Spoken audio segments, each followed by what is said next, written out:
Hello दोस्तों, स्वागत है आपका अपने YouTube channel life goal with Kalpana में। और आज मैं आपके सामने जो टॉपिक लेके आई हूँ वो टॉपिक है कि हमें नहाते टाइम कौन सा साबुन यूज़ करना चाहिए और उसके क्या फ़ायदे या नुकसान हो सकते हैं। मैं एक यूट्यूब चैनल देख रही थी, फिट ट्यूबर। मैं इस जो मैं बताने वाली हूँ उसका क्रेडिट मैं यूट्यूब फिट ट्यूबर को देना चाहूँगी। तो उन्होंने जो बताया है मैं उसकी बिहाफ पर आपको बता रही हूँ, और वो काफ़ी रिसर्च करके और बहुत अच्छा कंटेंट लेके आते हैं। तो उसमें वो उन्होंने बहुत सारे चीज़ों के बारे में बात की, तो उसमें से एक चीज़ के बारे में मैं आपके सामने बात करना चाहती हूँ कि जब हम नहाते हैं तो हम कौन सा साबुन यूज़ करते हैं और उस साबुन के क्या नुकसान या क्या फ़ायदे हो सकते हैं, और हमें उसका सब्स्टिट्यूट क्या यूज़ करना चाहिए। हम जनरली नॉर्मली मार्केट से कोई भी साबुन ले आते हैं, जैसे कुछ भी हो सकता है, वो मैं किसी का नाम नहीं लेना चाहती।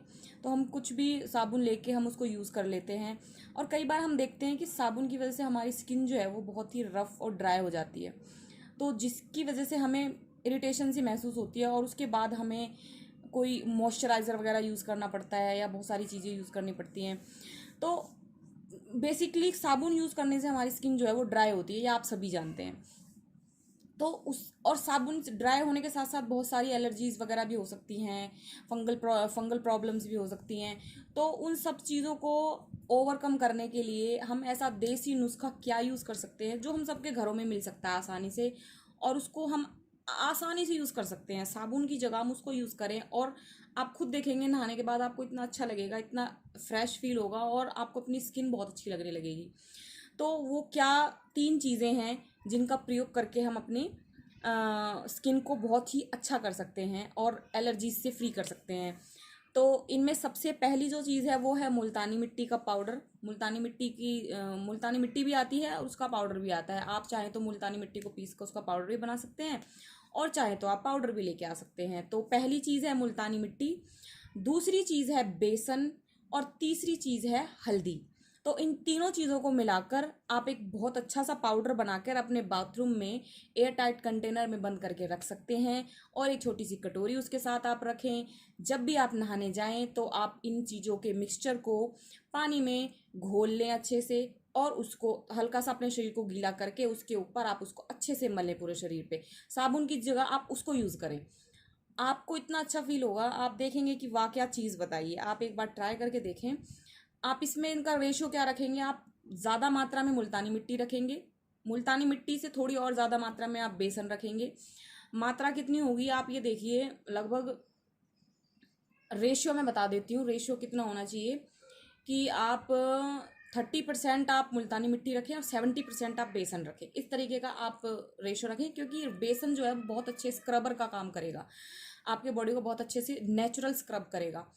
और जो हम हल्दी यूज़ करेंगे वो बहुत थोड़ी यूज़ करेंगे, 1 या 2 चम्मच आप उसमें हल्दी डालें बस। तो आप इसका डब्बा बना के 100 ग्राम या जितना भी 200 ग्राम आप डब्बे में बंद करके रख दें अपने बाथरूम में, और जब भी आप नहाने जाएं आप साबुन की जगह इसको यूज़ करें। आप देखेंगे आपके जो बॉडी के पोर्स हैं वो बहुत अच्छे से खुल जाएंगे, और आपकी स्किन जो है वो सांस लेना शुरू कर देगी। आपको ये जान के हैरानी होगी कि हमारा जो है, हमारा सिर्फ हम अपनी नाक से सिर्फ सांस नहीं लेते हैं, हम अपनी स्किन से भी सांस लेते हैं, हम बल्कि ज़्यादा सांस हम अपनी स्किन से लेते हैं। तो कुछ भी हम अपनी स्किन पे अप्लाई करते हैं, तो आप ये चीज़ सोचिए कि आप अपनी स्किन को कुछ खिला रहे हैं। अगर आप अपनी स्किन को कुछ हार्मफुल खिला रहे हैं, कुछ केमिकल वाला खिला रहे हैं, तो वो आगे जाके हमारी स्किन को ही वो नुकसान पहुंचाता है। तो अपनी स्किन को वो चीज़ खिलाएं जो हम खाते हैं। जैसे हम बेसन खाते हैं और हम हल्दी खाते हैं, तो हम अपनी स्किन को वो चीज़ खिलाएं। अब आप ये मत कहना कि हम मुल्तानी मिट्टी क्यों नहीं खा सकते, हम अपनी स्किन पे तो लगा रहे हैं, लेकिन वो एक नेचुरल चीज़ है, मदर अर्थ से हमें मिलती है, तो उसका प्रयोग हम बहुत अच्छे से कर सकते हैं। आप जानते ही हैं मुल्तानी मिट्टी के बहुत अच्छे फ़ायदे होते हैं। तो आप इन तीनों चीज़ों को यूज़ करके अपने अपने बाथरूम में ये रखें, और साबुन को सब्सटीट्यूट करें इस चीज़ से। आप यूज़ करके देखें, आपको बहुत मज़ा आने वाला है, बहुत अच्छा लगने वाला है। आप ट्राई करें और मुझे प्लीज़ बताएं आपको कैसा लगा। Thank you, bye.